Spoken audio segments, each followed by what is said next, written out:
Olá, pessoal. Começa aqui o Especial Saúde. Esperamos que vocês estejam bem, suas famílias também muito bem e vocês se cuidando bastante. O período exige isso. E no Especial Saúde sempre temos grandes profissionais, referências em suas áreas de atuação, para levar a você informação, conforto, enfim, tudo que você precisa para enfrentar e vencer esse período duro da Covid-19. E hoje não é diferente, ao contrário, uma grande referência na área da medicina, o professor doutor Jean Gorenstein, ele que é infectologista do Hospital Emílio Ribas e do Hospital Israelita Albert Einstein. Você sabe que a doutora Lúcia Belwadi também participa com a gente. Doutor Jean, que honra tê-lo aqui, muito obrigado. Eu preciso registrar que depois de um dia muito intenso de trabalho, né, com contratempos, você ainda se dispôs a conversar com os amigos do Especial Saúde. Muito obrigado, doutor Jean. Eu que agradeço, é sempre um prazer e uma honra poder estar com vocês. Muito bom, igualmente. Igualmente. Doutor Jean, aqui não é o Biografias, mas a gente gosta de saber de onde vêm os nossos convidados, né? Então, conta um pouquinho da tua história, a tradição, tem tradição médica na família? Nada, eu não tenho médico algum na família. E é interessante que antes de eu fazer medicina, eu tinha dúvida. Como todo adolescente, eu sempre gostei de muita coisa. Eu tinha dúvida se eu ia ser médico, advogado, jornalista. Eu sempre gostei muito de escrever, de falar. Eu falei, puxa vida, eu estou com dúvida no que fazer. E aí eu prestei medicina. Mas antes de prestar medicina, minha mãe falou assim, olha, eu acho que quem poderia tirar essa dúvida de você é o seu pediatra, que é uma pessoa muito respeitada até hoje, o Dr. Júlio Toporowski, lá da Santa Casa. E eu fui conversar com ele, doutor Júlio, eu estou em dúvida o que eu deveria fazer, se eu deveria seguir a área do direito, se eu deveria seguir a área da comunicação ou da medicina. Ele falou, olha, se eu fosse você, eu faria medicina. Porque medicina é difícil de entrar, mas quando você passa na faculdade e entra, tudo fica mais fácil. Aí eu voltei para casa e contei isso para minha mãe. Ela falou, é mentira isso. Quando você passa na faculdade, tudo fica mais difícil. Bom, não deu outra. Eu prestei a medicina, não escolhi as demais e entrei na medicina. Na primeira vez que eu vim reclamar, minha mãe falou, olha, não adianta agora reclamar. Eu falei que não ia ser fácil, né? Então, e assim foi. E realmente não é fácil, mas eu acho que fazer aquilo que a gente gosta, fazer aquilo que a gente tem amor, sem dúvida nenhuma, supera qualquer dificuldade. Não me vejo hoje fazendo outra coisa que não a medicina. Que bonito. E qual foi o ponto que você parou e pensou, nasci para isso? Quando eu sempre pensei muito no outro, no próximo, né? Eu sempre tive essa solidariedade com o próximo. Eu sempre quis ajudar. E eu acho que à medida que a gente faz um diagnóstico maravilhoso, que a gente muda a vida de alguém para melhor, eu não tenho dúvida que isso é um bálsamo. Isso é a certeza de que a escolha foi correta.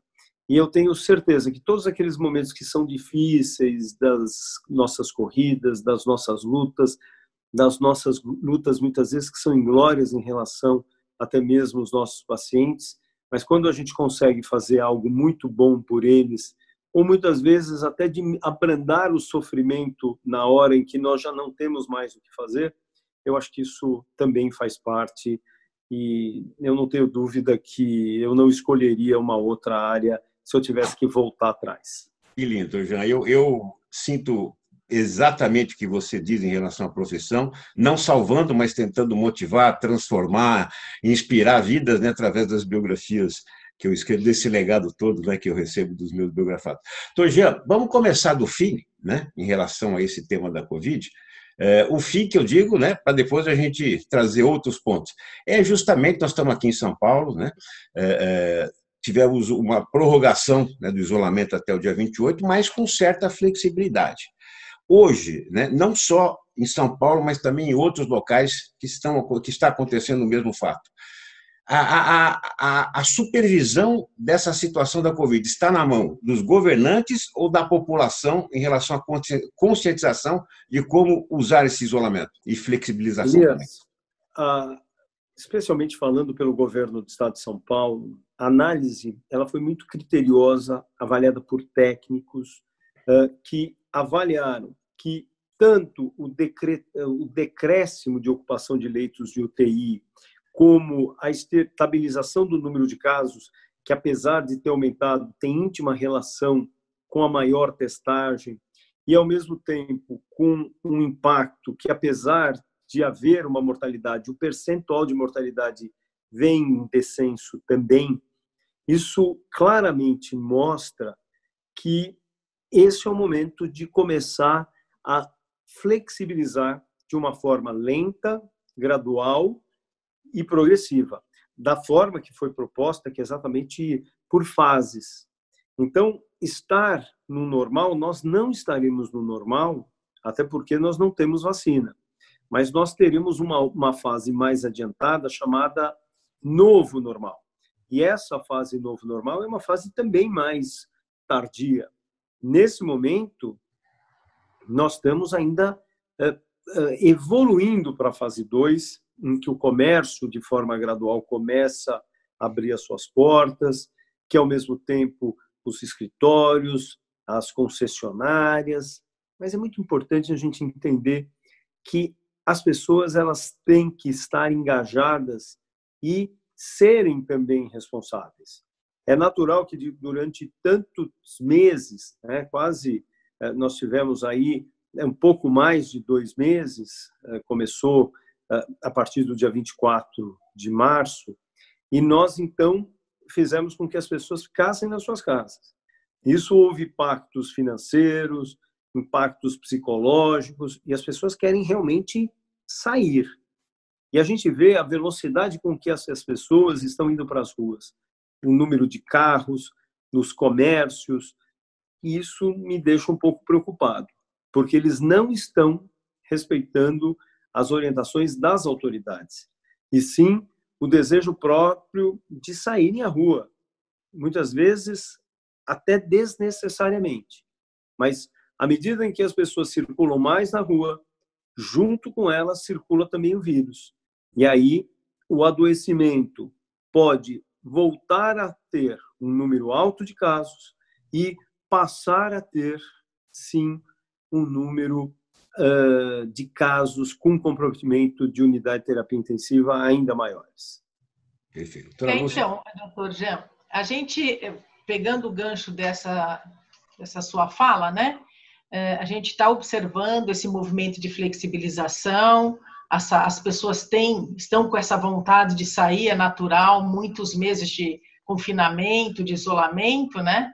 Mas eu acho que as regras para essa saída, elas têm que estar bem claras, e isso tem que ser passado para a população. E o que a gente observa é que não existe essas comunicações pela internet, nos canais de televisão. Isso tem que acontecer porque a população, acredito que não vai tomar os cuidados necessários, e nós estamos aí na iminência de um risco de ter uma explosão de número de casos e aparecer uma catástrofe, né? Então, inclusive saiu um trabalho hoje na Emerging Infectious Disease, agora esse mês, falando sobre essa questão da flexibilização e a ida das pessoas ao shopping. Fizeram um estudo com algumas pessoas soropositivas, com teste positivo para a Covid-19, e fizeram um estudo dentro de um shopping para mimetizar uma situação das pessoas indo ao shopping. E observou-se contaminação por objetos como maçaneta, elevador, enfim, compras que as pessoas fizeram, que as pessoas são soropositivas, são assintomáticas, mas conseguem fazer uma transmissão indireta. Então, eu acho que essa flexibilização, como você mesmo falou, ela tem que ser muito bem feita, mas tem que ser passadas as informações para a população com os devidos cuidados, uso da máscara, né? E higienização. O que você acha? Todas as normativas que estão sendo tomadas, elas são tomadas desde as esferas estaduais para as esferas municipais. Então, todos os municípios têm, junto aos sindicatos, aos clubes de lojistas, especialmente ao transporte público, todo um direcionamento que vai ser e foi detalhado antes mesmo que a abertura ocorresse. Então, as normas, por exemplo, para o comércio de rua, seria uma redução da carga e da jornada, que passaria a ser das 11 às 15, das 11 às 15, a necessidade de um distanciamento social, e para isso apenas 20% da capacidade de cada uma das lojas, a verificação de temperatura, a proibição da possibilidade das pessoas experimentarem as roupas ou fazerem trocas nas roupas, a oferta do álcool gel, enfim, mantendo aquelas regras básicas de distanciamento social, do uso do álcool gel e a necessidade de todos estarem utilizando-se com máscaras. Os shopping centers tiveram um outro horário de atendimento, que era exatamente fechando o comércio de rua para não ter a circulação no transporte público. E os shoppings, o funcionamento das 16 às 20 horas, também com redução da circulação em 20% da população, inclusive em áreas, evitando que as pessoas, retirada de bancos para as pessoas não ficarem sentadas, fechamento de praças de alimentação para que as pessoas não se utilizassem no sentido de ir lá se alimentarem. Ou seja, cada um dos setores teve, sim, essas discussões para poder passar para os seus lojistas e orientarem a população. Então, essa orientação para cada setor, ela foi muito bem discutida para que, assim, essas pessoas pudessem estar acompanhando. E à medida, então, que isso vai acontecendo, ela vai sendo ampliada, ganhando mais um corpo ainda maior, também essas discussões vão sendo muito bem travadas. Então, por exemplo, quando na fase em que houver abertura de igrejas, de templos, existem também toda a discussão. O número de pessoas que lá vão entrar, como vai ser feita os artigos religiosos, eles não podem ser beijados, eles não podem passar, por exemplo, para serem beijados pelos fiéis ou tocados. Como que vai ser feito isso? Então, tudo isso já está sendo discutido para quando houver, sim, a possibilidade de liberação, já ter todas as tratativas tomadas para que ninguém esteja sendo colocado em risco. E, claro, a população vai ser, nesse momento, a cada etapa, informada. Com relação ao transporte público, por exemplo, aqui em São Paulo, o prefeito Bruno Covas ampliou a capacidade de transporte, de ônibus, fazendo, então, com que mais de 95% desses ônibus estivessem em circulação, exatamente para evitar as aglomerações no transporte. E promover naqueles horários que, na verdade, não vão mais ter os horários de pico exatamente pela flexibilização, mas evitando que haja um aglomerar de pessoas ainda maior também no transporte. Tudo, portanto, está sendo feito no sentido de orientar a população e garantir não só orientação, como segurança, evitando que as pessoas estejam expostas a riscos. Muito bem. Muitos locais públicos certamente estarão bem monitorados, né, com profissionais atentos a isso tudo, mas a conscientização do povo aí é determinante. Eu vi uma foto da Rua 25 de Março, que além de um centro de compras, é um centro de circulação, terminal de ônibus ali, mais uma aglomeração absurda. Então, a população agora é que tem que se conscientizar de como utilizar isso.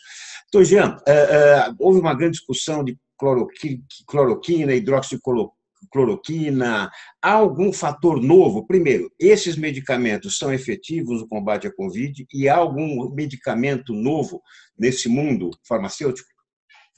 Nós temos uma questão, quando a gente vai falar de medicação, existem várias medicações que foram testadas, especialmente nos pacientes críticos, de forma protocolar, com estudo de casos, fazendo, sim, com que essas drogas pudessem ser avaliadas, uma vez que elas não foram preparadas ou idealizadas para o tratamento do coronavírus, do Covid-19, mas sim para tratar outras doenças. No caso da cloroquina, relacionada a doenças reumatológicas, artrite reumatoide, lúpus eritematoso, e no tratamento e na prevenção da própria malária. Outras medicações, por exemplo, o Remdesivir, era voltado inicialmente para o tratamento do ebola. Então, não tinha fundamento, nós nem tínhamos o coronavírus. Foi até testado uma época de uma forma absolutamente frustrante para o SARS-CoV-1 e não trouxe benefícios. E assim como outras medicações que nós chamamos de terapia antirretroviral, que era usada para a AIDS, como a Atazanavir e o Ritonavir, e algumas medicações usadas para tratamento que nós chamamos antiparasitários, a ivermectina, a nitazoxanida. Mas, por outro lado, nós tivemos uma resposta. Nós aprendemos o quanto existe de uma resposta inflamatória, que é uma resposta absolutamente individual, independe da faixa etária e que promove efeitos deletérios, graves, e eles, sim, acabam sendo responsáveis por esse comprometimento maior e com maior risco de mortalidade num percentual de 6 a 8% do total de casos, aproximadamente 18% daqueles pacientes graves. Com isso... Desculpa interromper, a cloroquina ela não está sendo utilizada, então. Então, quando nós vimos isso, todos os trabalhos começaram a sair, os trabalhos que foram feitos na China, os trabalhos que foram feitos na Itália, os trabalhos que foram feitos na Europa, de forma geral, e inclusive nos Estados Unidos, que mostravam, então, que a cloroquina, para situações muito mais avançadas, não traziam qualquer benefício. E por que não traziam e não trouxeram benefícios? Porque no estudo observacional tinha-se a clara sensação de que os pacientes que usavam cloroquina tinham absolutamente a mesma evolução daqueles que não tomavam, com uma exceção: maior efeito colateral de risco, inclusive com morte súbita, com componentes arritmogênicos, ou seja, arritmias, em decorrência de uma medicação que pode ter um efeito colateral como esse, mas ele já tem um comprometimento que a gente chama miocárdico pelo próprio vírus. Dessa maneira, o efeito colateral passa a ser muito mais sensível e muito mais rapidamente identificado. E foi o que aconteceu, fazendo com que muitos trabalhos terminassem de uma forma mais precoce, outros finalizavam, mas faziam a sua ressalva, e ela, então, passou a ser avaliada em formas mais precoces. Nós temos vários trabalhos acontecendo, trabalhos, inclusive, que estão acontecendo aqui no país. Nós não temos esses resultados ainda, estamos aguardando esses resultados para poder definir: será que é seguro usar a cloroquina numa forma precoce? Será que a cloroquina tem um efeito que é o efeito que nós esperamos dentro do tratamento? A cloroquina ela tem uma ação que ela não é antiviral diretamente, mas ela altera o ambiente da célula, que nós chamamos o pH da célula, e é mais ou menos, se eu aumentar a temperatura, como aconteceria colocando alguém dentro de uma sauna em alta temperatura, todas as atividades que eu puder fazer vão estar reduzidas por uma incapacidade. Aquele ambiente é muito hostil. E isso vai acontecer quando a gente falar de cloroquina. Então, aquelas multiplicações do vírus dentro da célula, a construção do material de mais vírus dentro da célula, por essa alteração, ela acaba diminuindo, então, a produção viral. Então, a gente está aguardando os resultados. Esses resultados não foram trazidos, nós não temos, e, portanto, seria muito bom os tê-los para ter a segurança técnica para continuar a utilizar como fazíamos num passado bem próximo. As outras medicações, o Remdesivir não veio para o Brasil, a Anvisa não fez a liberação, e nós temos outras medicações, como eu disse, que são usadas na fase inflamatória, seja alguns inibidores de interleucina, como o tocilizumab. O corticoide tem que ser usado numa fase realmente mais tardia, ele não pode ser usado numa fase precoce, exatamente porque ele aumenta a viremia, ou seja, a quantidade de vírus no sangue, com isso, maior risco. E, por outro lado, a gente já sabe os marcadores de agregação de mecanismos trombóticos decorrentes desse mecanismo inflamatório. Então, tudo isso fez com que a gente enxergasse o COVID de uma forma muito diferente. O manuseio do paciente hoje passou também a ser muito diferente. Nós achávamos que aquele paciente grave, no ponto de vista respiratório, deveria ir para o tubo de imediato. Hoje a gente percebeu que o recrutamento pulmonar dele pode ser muito mais precoce, que mecanismos não invasivos podem estar envolvidos e, com isso, evitando que esses pacientes estejam indo para o tubo. Então, eu acho que para nós foi um grande aprendizado essas evoluções e passamos a escrever a nossa história, né? Diferente daquilo que nós viríamos na China, na Itália, nos Estados Unidos, e passamos até a nossa história. Inclusive, a cloroquina e a hidroxicloroquina já são drogas conhecidas até para tratamento de malária, né? E doenças autoimunes, como lúpus, artrite, justamente por elas terem essa ação anti-inflamatória, né, na realidade. Como a Covid-19, ela se mostra uma doença que ela começa com uma replicação viral bastante evidente, e depois uma tempestade de citocinas, eu acho que a cloroquina entraria aí para controlar todo o processo inflamatório decorrente da infecção.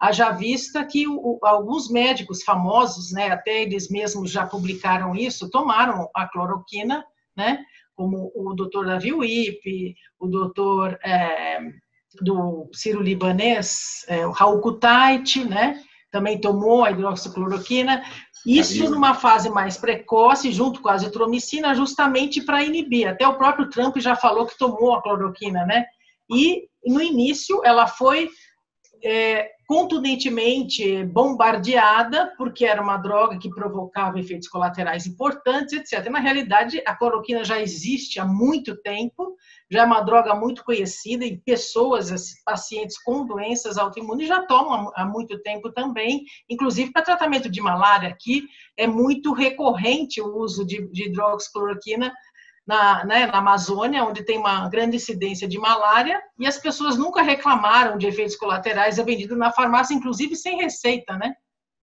Pois é, mas o grande problema é que, quando a gente fala da malária, a gente não está falando de miocardite causada pelo vírus.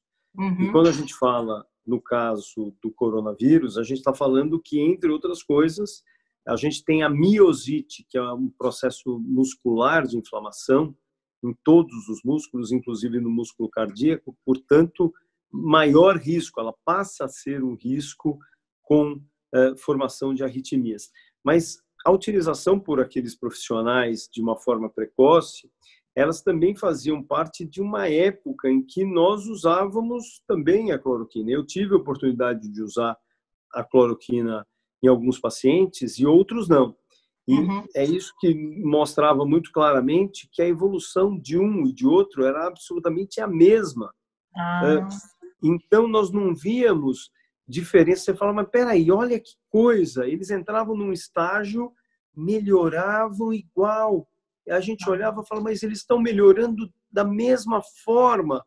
E, de repente, morriam. E aí você falava assim, por que morreu? Qual foi o momento que morreu?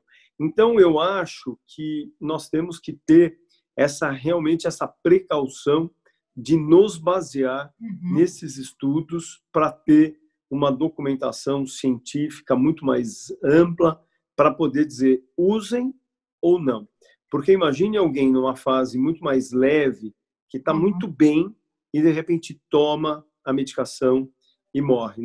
Eu faço parte de um grupo de WhatsApp de médicos e a esposa de um dos integrantes fez uso aos 56 anos da cloroquina, não tinha antecedentes mórbidos nenhum e morreu.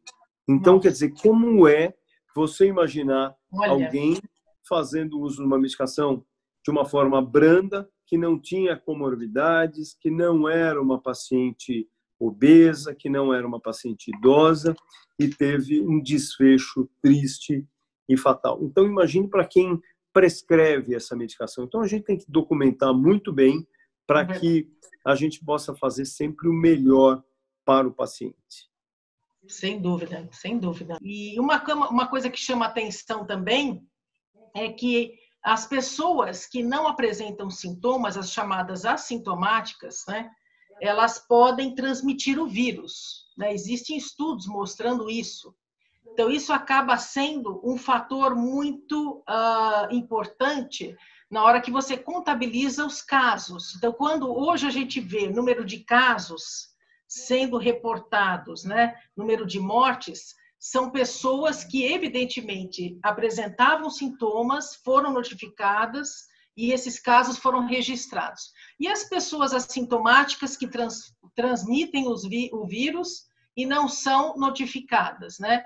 Como que a gente vai ter esse controle se todo o cenário epidemiológico ele está orientado pela notificação de número de casos, se mesmo os assintomáticos que transmitem não são notificados? Essa era a vantagem e a necessidade de se fazer uma ampla testagem. A gente conseguiria conhecer na população quem são aqueles que estão doentes, quem são aqueles que adoeceram, qual é a soroprevalência, que a gente chama, de quanto nós tivemos de pessoas doentes e quais são as medidas que a gente pode usar numa determinada região. Será que nós podemos, sim, flexibilizar nessa região? Será que nós podemos abrir mais na outra? Será que nós devemos retroagir em uma outra? Então, tudo isso ajudaria tanto as autoridades a instituírem condutas e medidas, ao mesmo tempo suplementaria e daria suporte para a população saber o quanto ela está em risco ou o quanto ela tem uma proteção de um grande número de pessoas dentro de uma determinada região. Quer dizer, esta aí se encaixa muito bem a necessidade de se testar cada vez mais. Infelizmente, o Brasil ele testa menos do que o Uruguai, por exemplo, nosso vizinho. Então, nós poderíamos realmente ter feito mais.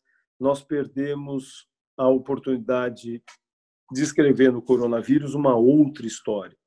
Nós tivemos tempo para isso.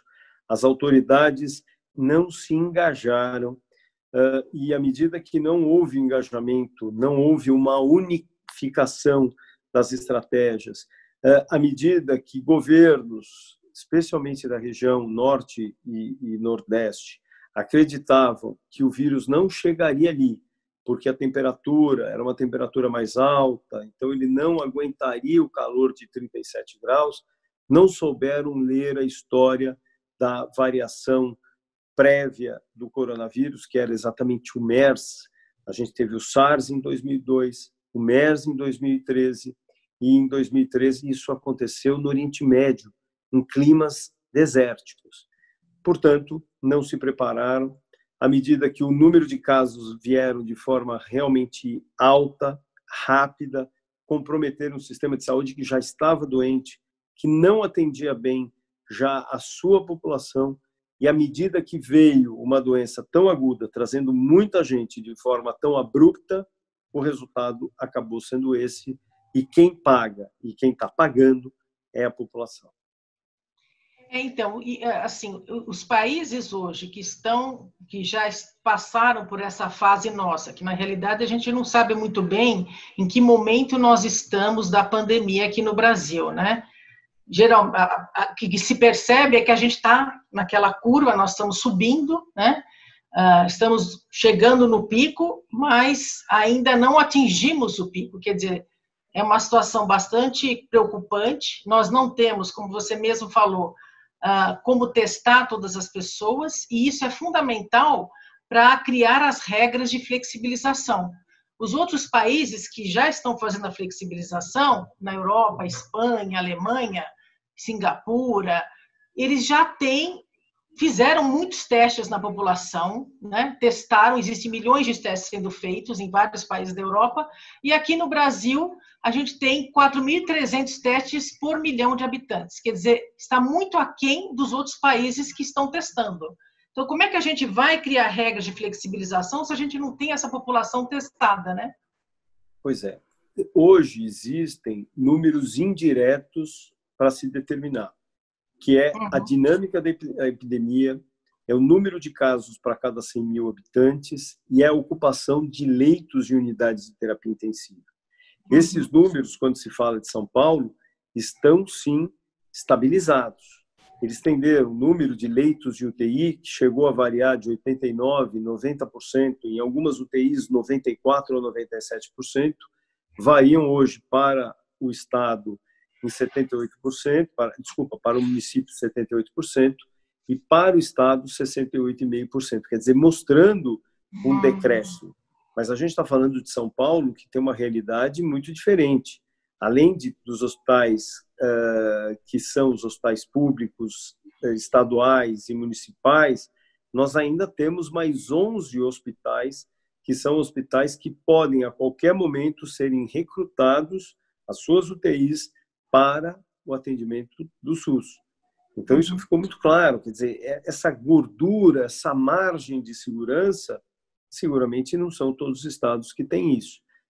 E esses outros estados já trabalham muito próximo de um colapso. Portanto, abrir minimamente naquelas regiões é realmente um grande risco de não darem uma assistência adequada à sua população quando necessário, ou seja, necessitando de suporte em unidade de terapia intensiva. Muito bem. Você que está acompanhando o nosso programa, essa conversa esclarecedora com o Dr. Jean Gorenchai, ele que é infectologista do Hospital Emílio Ribas e também do Hospital Israelita Albert Einstein, pedindo também para que você já se inscreva no canal. Dr. Jean, o Brasil é tido como um epicentro. São aproximadamente 300 países no mundo e o Brasil tem a 6ª maior população. Tem Índia, tem China, Estados Unidos, Indonésia, enfim, tem outros países, mas nós estamos a 6ª maior população mundial. Nós somos o epicentro, naturalmente, por esse dado, né, pelo número de habitantes do país, em torno de 210 milhões, ou por, efetivamente, alguma estratégia equivocada que foi realizada ou que vem sendo realizada? Quando a gente diz, nós estamos falando de epicentro, porque nós estamos falando de número de casos, mas número de mortes e a velocidade do número de mortes, tendo uma média de 1.200 a 1.300 pacientes por dia. Quer dizer, é algo que superou aquelas coisas horrorosas que nós víamos na Itália e que nós olhamos hoje e dizemos, meu Deus do céu, como isso foi possível? E aí eu reforço aquilo que eu havia dito há pouco. Nós tivemos a oportunidade de redesenhar, de reescrever de uma forma diferente a nossa história, mas fomos impedidos por questões de divergências políticas. A gente tem que entender que, para os políticos, a visão da economia, muitas vezes, ela resvala na questão da saúde. E vice-versa. O indivíduo que só vai olhar saúde também vai ter problemas, porque ele não vai olhar economia. Então, nesse momento, faltou, talvez, todos os dirigentes sentarem e discutirem qual teria sido a melhor forma de se instituir as medidas para o país. Só que eu não tenho dúvida que, para muitos estados, ainda existe uma dificuldade muito grande de tentar voltar atrás, de tentar fazer algo diferente e melhor. A pergunta seria, né, que o mundo inteiro está aguardando, né, a vacina, né? E existem aí hoje 133 vacinas sendo testadas no mundo, e da Universidade de Oxford, em colaboração com a AstraZeneca, eles estão aí no estágio 3, já fizeram alguns testes, eles avançaram em relação aos outros laboratórios e universidades, porque a Oxford já estava testando a vacina para MERS, então ela usou a mesma plataforma para agora já desenvolver a da Covid-19, e essa vacina vai ser trazida para o Brasil, graças a Deus, né? E para ser testada no Rio de Janeiro e São Paulo, acho que cerca de 2.000 a 5.000 voluntários, né? E aí essa vacina vai ser testada por aqui, e aí eu queria saber de você se a gente teremos resultados promissores em pouco tempo, porque todos estão muito ansiosos para que isso aconteça logo, né? O recrutamento no Brasil serão de 2.000 voluntários, 1.000 em São Paulo, 1.000 no Rio de Janeiro. E é claro que nós queremos avaliar a segurança da vacina, o quanto ela promove efeitos colaterais, como são esses efeitos colaterais, mas muito mais do que isso, ou além disso, está a questão relacionada da produção de anticorpos neutralizantes. São anticorpos que vão neutralizar o vírus. E eu preciso saber, ela produz anticorpos? Sim ou não? Se produz, quanto tempo esses anticorpos se mantêm elevados? A gente sabe que, por exemplo, em outros vírus respiratórios, como o da gripe, esses vírus podem se manter elevados até 10, 11, 12 meses. Por isso que as pessoas precisam revacinar a cada ano. Nesse caso, se essas vacinas se mostrarem efetivas, com doses altas de anticorpos produzidos e sustentados num período de 3, 4 meses, seguro que ocorra o que aconteceu no Remdesivir para as autoridades de vigilância, por exemplo, como o FDA, que acabou de forma compassiva, ou seja, por uma questão de compaixão, autorizando a utilização do produto, no caso, e aqui a vacina, de forma que a gente pudesse vacinar mais e mais. O fato do Brasil estar engajado numa campanha como essa também dá uma certa respeitabilidade para dizer, olha, eu ajudei você, e aí, você vai me ajudar? Então, muito possivelmente, o Brasil, assim como o próprio Reino Unido, sejam os primeiros a receberem a vacina. Mas é claro que até a vacina ser avaliada, até ela ser produzida de uma larga escala, até ser embalada, até ser disponibilizada, ou seja, toda uma logística com campanhas de vacina, muito menos de um ano não teremos isso. Quer dizer, nós teremos mais de um ano pela frente, no mínimo, na melhor das hipóteses. Então, enquanto aí isso... Nós temos um caminho ainda, né, para esperar até ter esses resultados. Exatamente. E isso que vai fazer com que esse caminho lento, gradual e progressivo deva ser tomado, a lembrança daquelas 3 regras básicas do distanciamento social, do uso do álcool gel, do uso da máscara, se fazem de forma absolutamente imperiosas e necessárias. Muito bem. Então, Jean, muito obrigado pela sua participação e nessa despedida gostaríamos muito que você deixasse uma mensagem para quem nos acompanha. Primeiro, eu quero agradecer muito o convite que me foi feito. Eu quero lembrar que a vida é feita por escolhas, por caminhos que a gente trilha e traça. Hoje nós temos escolhas. Nós podemos nos cuidar, nós podemos minimizar os riscos nossos e dos nossos familiares. Pelo menos tentando fazer ao máximo que isso aconteça, para que a gente não fique doente. Mas se todos nós pensarmos exatamente dessa forma, nós estaremos conseguindo controlar essa doença e teremos a possibilidade de continuar progredindo nas flexibilizações de forma segura e programada para que a gente possa estar nesse novo normal, enquanto a vacina não está disponível, o mais rápido possível. Muito bem. Professor doutor Jean Gorenstein, agradecemos muito a sua participação e queremos aqui, em especial, desejar que Deus abençoe vocês, porque vocês médicos, toda a classe médica de prestadores, de um braço que tem por trás da medicina, de prestadores de serviço, o pessoal da área da saúde, o pessoal da limpeza, enfim, tanta gente envolvida que efetivamente está colocando, como eu era repórter esportivo, a gente dizia, está colocando o coração na ponta da chuteira, né? Então, vocês estão fazendo isso. Parabéns e muito obrigado, doutor Jean. Muito obrigada, Jean, pela sua entrevista. Foi muito esclarecedora, foi fantástico. Muito obrigada. Muito obrigado, Lúcia. Muito obrigado, Elias. Foi um prazer. E eu quero o repeteco, hein? Com certeza. Vai ser um Biografia prazer. é seu. Está aberto para você. bacana. Este, então, numa conversa muito esclarecedora, o Dr. Jean Gorenstein, ele que é infectologista do Hospital Emílio Ribas e também do Hospital Israelita Albert Einstein, aqui com vocês no Especial Saúde. Tchau, pessoal. Obrigado e até o próximo programa. Tchau, tchau.